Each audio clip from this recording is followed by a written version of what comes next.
While we're talking about hospitals, our investigative team discovered over the past 2 years, 5 hospitals in our area have been cited for infection control violations.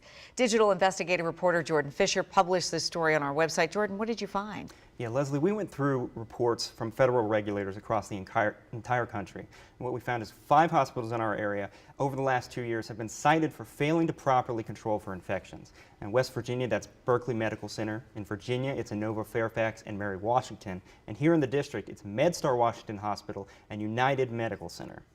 Now, the most common violations we found were things like staff failing to properly use personal protective equipment, failing to properly sanitize rooms and equipment, and dishwashers that weren't hot enough to sanitize the dishes.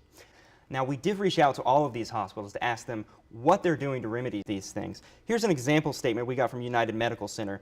They're saying they're putting up educational information all over the place, and every visitor who comes to the hospital now has to go through a set of screening questions before they walk in the door.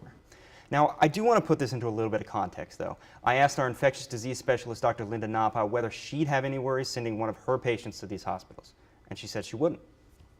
I absolutely trust in these systems. When my patients are sick, I don't hesitate to send them to one of our local hospitals. I know that they're going to be well taken care of.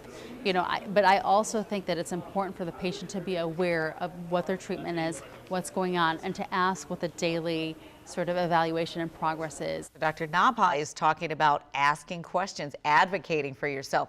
What kind of questions did she suggest? Yeah, Leslie, you don't have to be an expert. You can ask, if you're on contact control, what kind? What does that mean? What sort of protective equipment is involved in that, and what are the protocols for the people coming in and out of your room? And, just how is my condition developing? You don't have to just sit there. You can ask. It's okay. You can take notes, and you can even take somebody with you, too. Jordan, all good information.